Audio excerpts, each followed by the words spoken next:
오늘 하나님 앞에 나온 여러분을 진심으로 축복하고 환영합니다. 우리 한번 옆에 분들과 또 인사하겠습니다. 새해 복 많이 받으세요.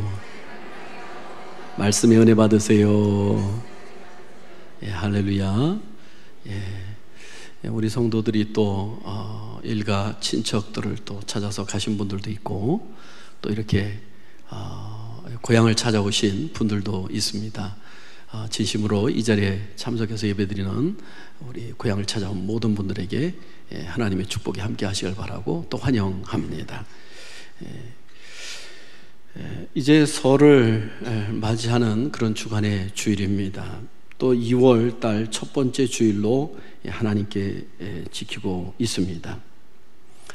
예배드리고 나면 또 고향으로 또 가시는 분들도 있을 것이고, 아마 자녀들이 또 찾아오는 그런 가정들도 있을 것입니다. 저는 이 명절이 되면 늘 하나 생각나는 것이, 참 행복하고 즐거운 가정도 있는가 하면 또 형제들 간에 또 가족들 간에 조금은 또 껄끄럽고 또 힘든 가정들도 있는 모습들을 보게 됩니다.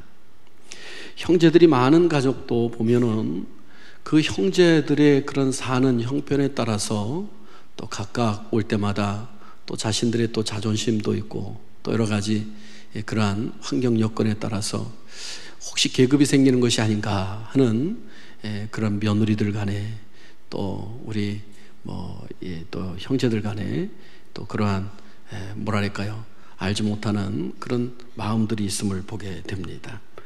우리 사랑하는 성도들은 가정에 우리 기쁨과 감사만이 충만한 명절이 되기를 주님의 이름으로 축복합니다.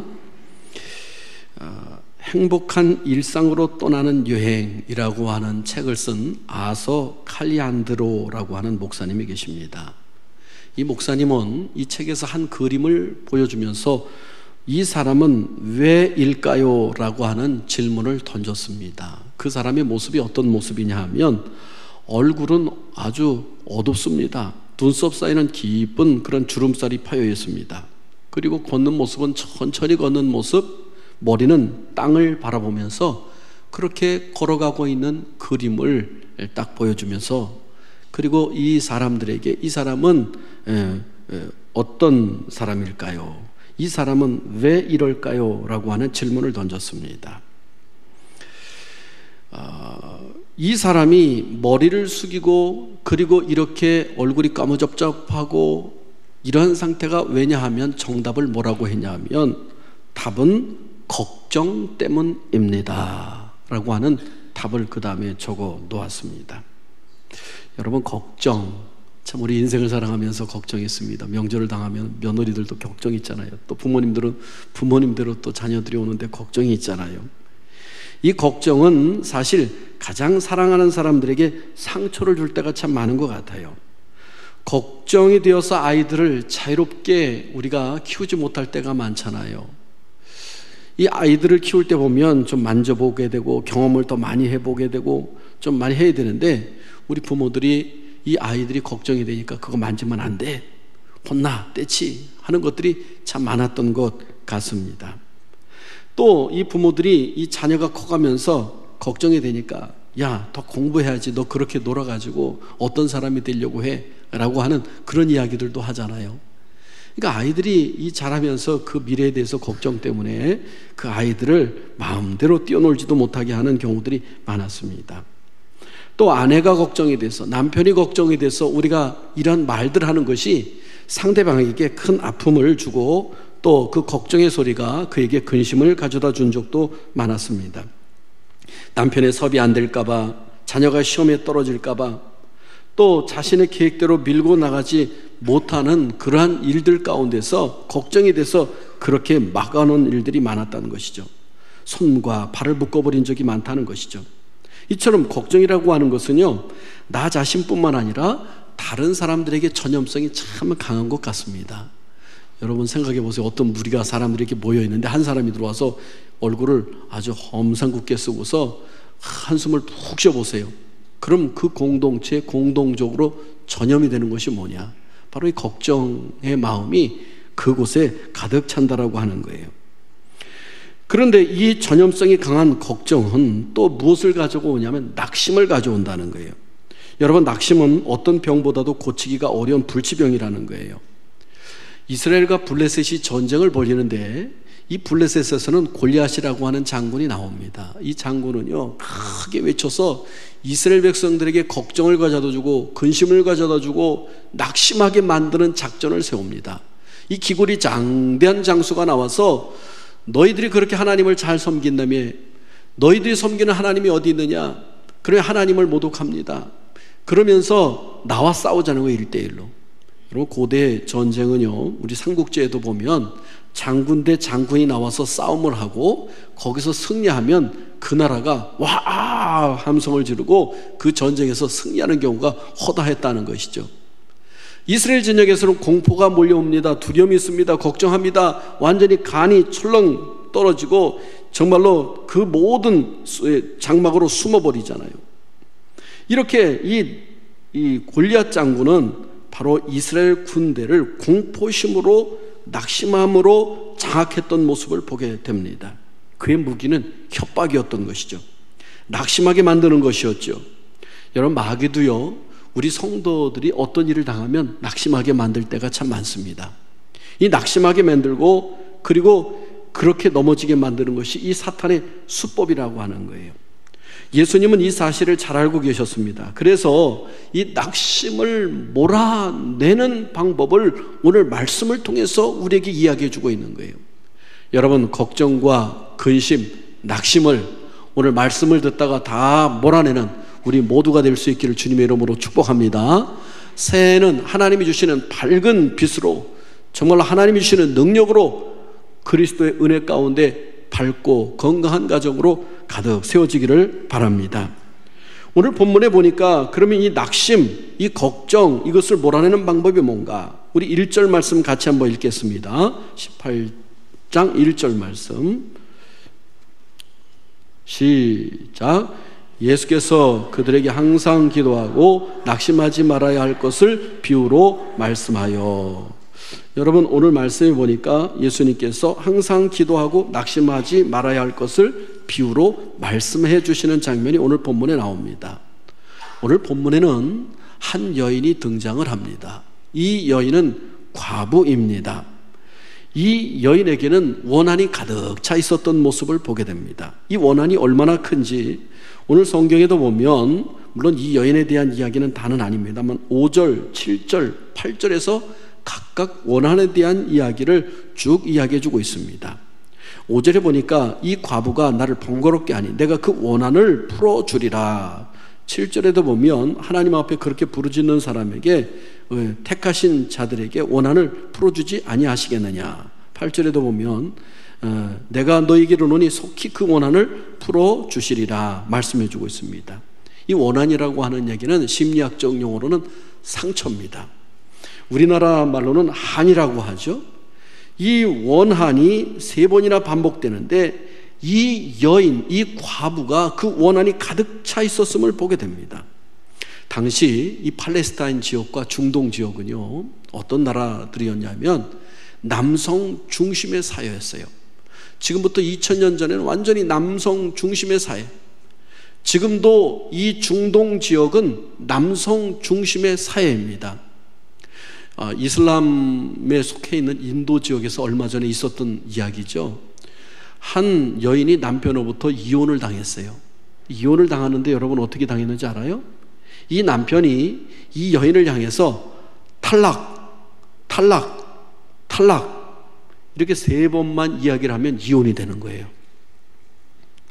무슨 탈락되는 것도 아니고 무슨 그냥 그 이혼을 되는 거예요. 그 아이에게 무엇을 좀 해달라고, 아이가 무엇을 좀 사달라고 하는데 아마 우리나라 돈으로 120원 정도가 된대요.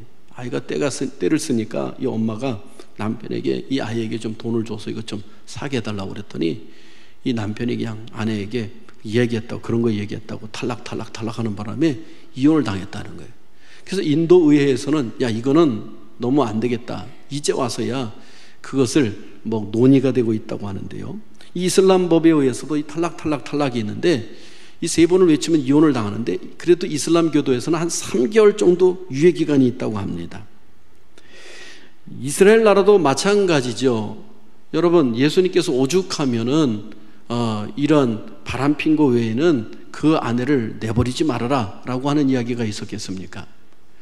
이 구약시대 또 신약시대 이 당시에는 특별히 남편이 죽고 난 뒤에 이 과부는, 나이 많은 과부는 정말로 무엇을 먹고 살 수 없는 그런 사회였습니다. 아마 제 생각에는 남편이 죽고 나서 땅이나 그리고 집도 다른 사람들에게 빼앗겼을 가능성이 많다는 거예요.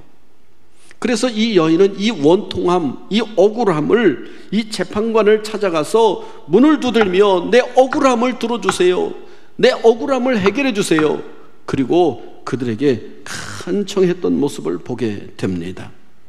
오늘 판사와는 다르죠. 그 당시 이러한 재판관은요, 이런 문제까지도 해결해 주는 그런 권한이 있었다라고 하는 것이죠. 너무나도 간절히 호소하니까 이 재판관이 날마다 와서 문을 두들기니까 내가 하나님도 두려워하지 아니하고 사람도 무서워하지 아니하는데 이 여인이 귀찮게 한다 그러면서 내가 들어주리라, 그 원통함을 풀어주리라. 그리고서 그 이야기를 들어주었다. 그리고 예수님께서 말씀하시는 장면을 보게 됩니다.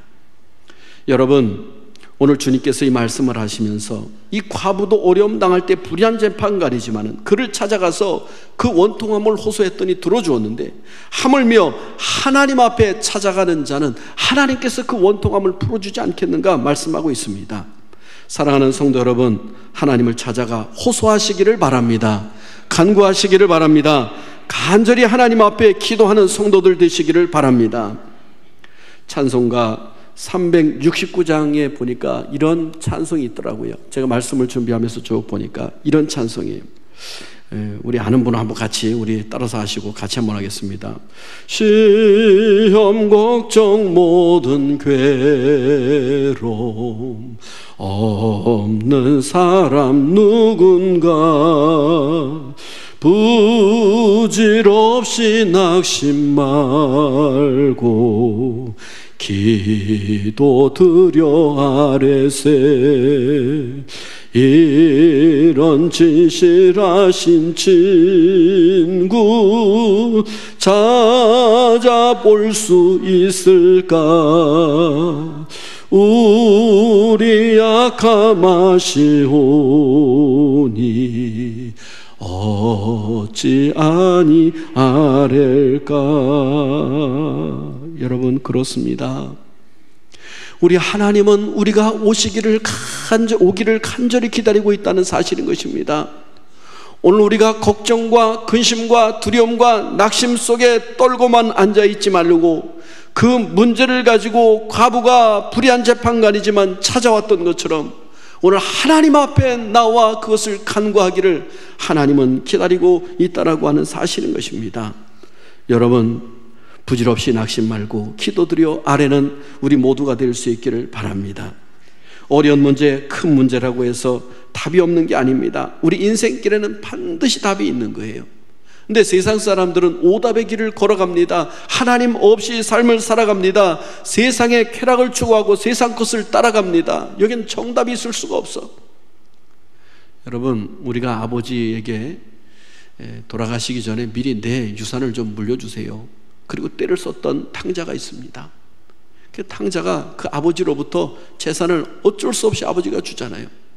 그래서 처음에 출발은 좋습니다. 내가 멀리 외국 타국에 가서 사업을 잘 벌려가지고 내가 금이 귀향하리라 그러면서 그곳에 갔습니다마는 막상 가니까 돈이 있지요. 자기에게 재산이 넉넉히 있잖아요. 그러니까 잘못된 친구들을 만나서 큰 환락에 빠집니다. 호랑방탕한 삶을 삽니다.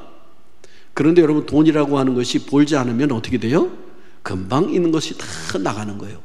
다 떨어집니다. 다 떨어지고 나니까 마침 그곳에서 친구들도 아는 척도 하지 아니하고 다 친구들도 도망가잖아요. 그래서 어떻게 합니까? 마침 그곳에 흉년이 들었는데 먹을 것도 없어. 그래서 먹을 것도 없으니까 그 돼지 키우는 집에 가서 일을 하는데, 돼지 키우는 주인이 얘기하잖아요. 나는 월급도 줄 수도 없으니까 여기 돼지 쥐염 열매들이 있는데 이것을 먹든지 그냥 먹여만 줄 테니까 와서 일하는 거예요. 그러니까 그거라도 좋다고 거기 와서 일하는 거예요. 요즘에 우리나라도 최저임금제가 있었습니다만 옛날에는요, 이 사람은 넘쳐나지 일거리는 없지. 그러니까 품삯이 얼마나 쌌는지 몰라요. 여러분 아시잖아요, 그죠? 그러니 지금 흉년 들었지, 사람은 많은데 먹을 건 없지. 그러니까 그냥 밥만 먹여준다고 해도 와서 일하는 그런 시대가 있었던 것처럼 이때도 그랬다는 거예요. 그런데 그것도 넉넉하지 아니하니까 굶주려 밤중에 아마 그 줄여가지고 배가 고프니까 어떻게 하겠어요? 자기 아버지를 떠올립니다. 내 아버지 집에는 지극히 작은 자도 배불리 먹고 사는데 나는 이곳에서 굶주려 죽게 되었구나. 그러면서 그 아버지 집으로 돌아가는 모습을 보게 되는데요. 여러분, 이것이 무엇이에요? 오늘 세상의 쾌락을 쫓아서 자기의 생각을 쫓아서 살아갈 때는 사람이 오답의 인생을 살아갈 수 있다는 사실을 말씀해 주고 있는 거예요. 여러분, 정답은 하나님 안에서 있는 줄로 믿습니다. 할렐루야.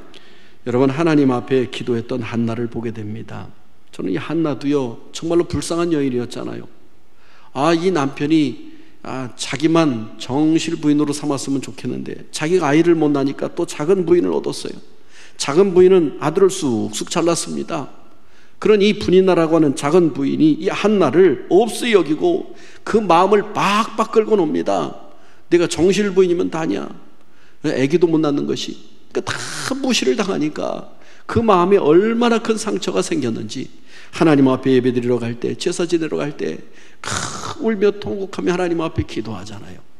그런데 그 하나님 앞에 기도하다가 하나님 앞에 기도했던 그에게 정답을 주시는데 누구를 낳게 해주세요? 사무엘을 허락해 주셨던 모습을 보게 됩니다. 하나님은 간절히 부르짖고 간절히 기도하는 사람에게 응답해 주시는 하나님이신 줄로 믿습니다. 12회를 혈우증으로 앓던 여인이 있었어요. 이 여인은 이 의사 저 의사 찾아다니면서 이 하혈을 치료받기 위해서 백방으로 노력합니다. 근데 제사를 다 탕진하고 병은 옛날보다 훨씬 중해졌어요. 그러던 차에 예수님이 어느 마을을 지나간다는 이야기를 듣고, 그래, 예수님이 병자를 고쳐주신다고 하는데 나는 그분을 한번 보리라, 그분을 만나리라, 그분의 옷자락만 만져도 나는 고침을 받으리라, 이 믿음을 가지고 예수님을 찾아 나섭니다. 사람들이 얼마나 많은지 용신할 수가 없어. 그런데 그 사람들을 뚫고, 그래서 그 부정한 유출병이 있기 때문에 부정한 여인임에도 그것을 뚫고 들어가서 예수님의 옷자락을 드디어 만집니다. 만지는 순간 그 몸에 전율이 일어나며 어떤 일이 벌어졌어요?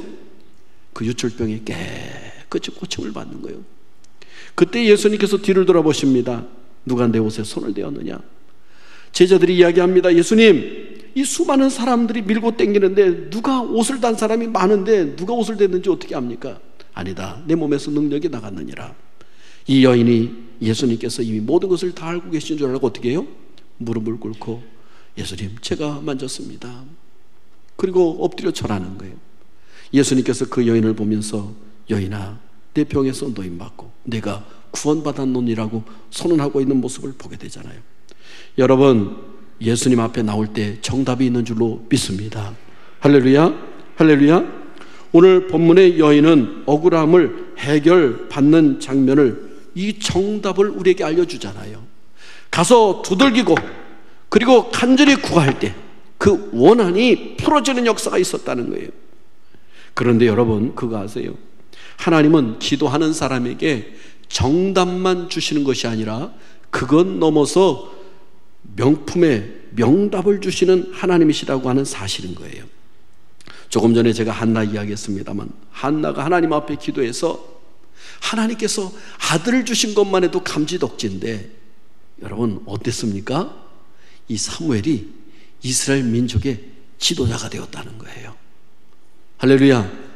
영적으로 어두워진 시대, 하나님을 알지 못하고 제사장까지 타락한 그 시대에 하나님께서 기도의 사람 사무엘을 통하여 이스라엘을 정말로 그 적국으로부터 보호해주고 이스라엘 영적으로 잘 지도해 나갈 수 있는 위대한 인물을 이 한나를 통해서 허락해 주셨다는 거예요. 여러분, 똑같이 아이를 낳아도요, 기도하며 낳은 아이는 다를 줄로 믿습니다. 할렐루야, 할렐루야. 어떤 일이든지 내 힘으로 하는 것과 내가 기도하며 나갈 때 하나님은 정답 주실 뿐만 아니라 그 너머 쪽에 더 큰 것을 예비하시고 준비하시는 하나님이시라는 거예요. 때로는 여러분 우리 인생 가운데 고통이 있잖아요. 한나에게 얼마나 고통이었어요. 근데 그것은 하나님이 기도하라고 하는 사인이었고, 그 기도 속에 정답이 있고, 정답뿐만이 아니라 그 너머 쪽에 하나님이 더 큰 것을 부어 주셨던 역사를 보게 되잖아요. 12해를 혈루증으로 앓던 여인 보세요. 내가 예수님의 옷자락만 만져도 고침을 받겠다. 여러분, 고침 받았습니다. 이것으로 끝나는 것이 아니에요. 예수님은 이 여인에게 구원이 임하였도다. 구원까지 허락해 주셨던 놀라운 역사를 보게 됩니다. 할렐루야. 주님을 찾고 그리고 하나님께 간구하며 나아가는 자에게는 하나님께서 더 크고 좋은 명답을 허락해 주신다는 거예요. 오늘 본문의 여인은 위대한 믿음의 표본이 됩니다. 예수님께서 비유로 말씀하셨습니다만, 마지막 때에 정말로 믿음 있는 자를 보겠느냐? 이 여인처럼 믿음을 가지고 끝까지 가는 사람이 있겠느냐? 믿음의 그 명답을 받기 위해서는 이 믿음을 가지고 끝까지 나아갈 것에 대해서 이 여인을 통해서 말씀해 주고 있습니다. 예레미야 33장 3절 말씀, 우리 너무나도 잘 압니다. 너는 내게 부르짖으라. 내가 내게 응답하겠고 내가 알지 못하는 크고 은밀한 일을 내게 보이리라. 이스라엘 백성이 지금 풍전등화와 같은 그런 위기 가운데 있습니다. 유다 백성이 그런 가운데 있습니다. 그때 예레미야를 통해서 하나님 앞에 기도할 때 하나님께서 민족의 길을, 그리고 앞으로 되어질 모든 것들에 대해서 응답해 주시겠다고 약속의 말씀을 주지 않습니까?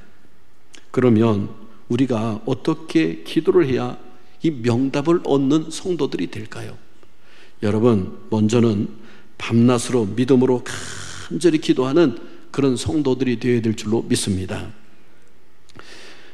SNS에 어제 제가 글에 올라온 것을 읽어보니까, 제가 극동방송에서 먼저 있던 교회 그 소개하는 시간을 좀 이렇게 서울에서 가졌었거든요. 그때 그 앞에서 그 사회를 보아줬던 목사님입니다. 우리 성결교 목사님이에요. 후배 목사님이에요.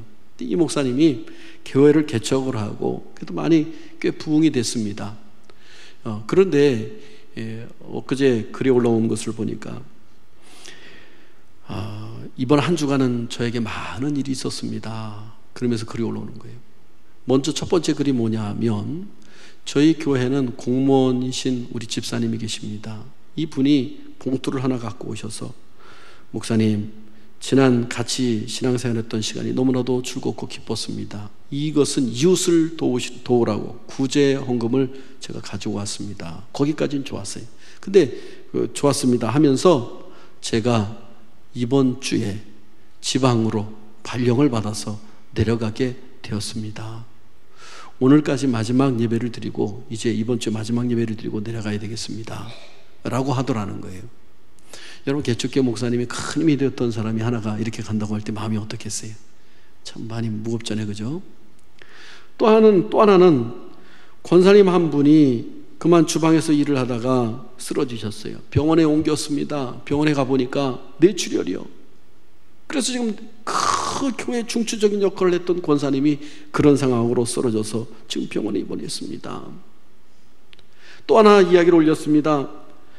반주자가 있는데 이 반주자가 가슴에 무언가 만져지는데 이것이 혹이 되고 이것이 안 좋은 거라고 하는 것으로 밝혀졌다고 하면서 그 목사로서 참 일할 때 마음이 너무나도 무겁고 힘이 듭니다. 이 글이 올라오니까 다 댓글들로 저도 기도하겠습니다. 힘내세요. 뭐 쭉 목회자나 뭐 다른 분들이 하잖아요. 저도 글을 올려줬습니다만은, 여러분, 그러면서 그분도 그거예요. 기도 외에는 다른 이유가 있을 수 없음을 저도 압니다. 사랑하는 성도 여러분, 우리 인생 가운데 참 힘들고 어려운 일들이 많이 있잖아요. 여러분, 이때 밤낮 믿음으로 간절히 부르짖었던, 정말로 이 과부와 같은 믿음을 가지고 우리 하나님 앞에 부르짖을 때 하나님께서 응답해 주실 줄로 믿습니다. 우리 7절 8절 말씀에 보니까, 하물며 하나님께서 그 밤낮 부르짖는 택하신 자들의 원한을 풀어주지 아니하시겠느냐? 그들에게 오래 참으시겠느냐? 내가 너에게 이르노니 속히 그 원한을 풀어주시리라. 할렐루야. 여러분, 이 약속의 말씀을 붙잡고 기도하시기를 바랍니다. 여러분, 응답이 되지 않을 때, 하나님, 우리 예수님께서 이 불의한 재판관에게 찾아갔던 과부처럼 그가 간청했을 때 그가 불의한 재판관이 들어줬는데 우리 하물며 아버지께서 우리의 그 억울함을, 원통함을 풀어주지 않겠느냐, 속히 약속에 응답해 준다고 말씀해 주지 않았습니까? 여러분, 기도도요, 말씀에 근거해서 기도할 때 하나님의 역사가 속히 나타날 줄로 믿습니다. 할렐루야. 하나님께 부르짖어 간절히 기도하시길 바랍니다. 그런데 선행되어야 될 것이 뭐냐? 하나님의 응답을 믿어야 할 줄로 믿습니다.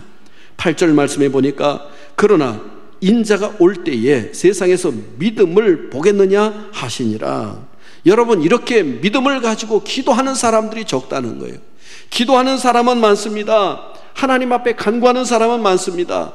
그런데 그것이 응답될 것이라고 하는 믿음을 가지고 기도하는 사람은 적다는 거예요. 적다는 거예요.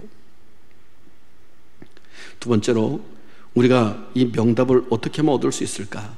그것은 아버지의 뜻대로 기도할 때 응답받을 수가 있다는 사실입니다. 여러분, 예수님의 기도는 우리에게 차원 높은 기도를 알려주십니다. 내 원대로 마옵시고 아버지 원대로 되기를 원합니다. 하늘의 뜻이 이 땅에서 이루어지기를 원합니다. 누가복음 22장 42절에 말씀했잖아요. 아버지여, 만일 아버지의 뜻이거든 이 잔을 내게서 옮기시옵소서. 그러나 나의 원대로 마옵시고 아버지의 원대로 되기를 원합니다. 할렐루야.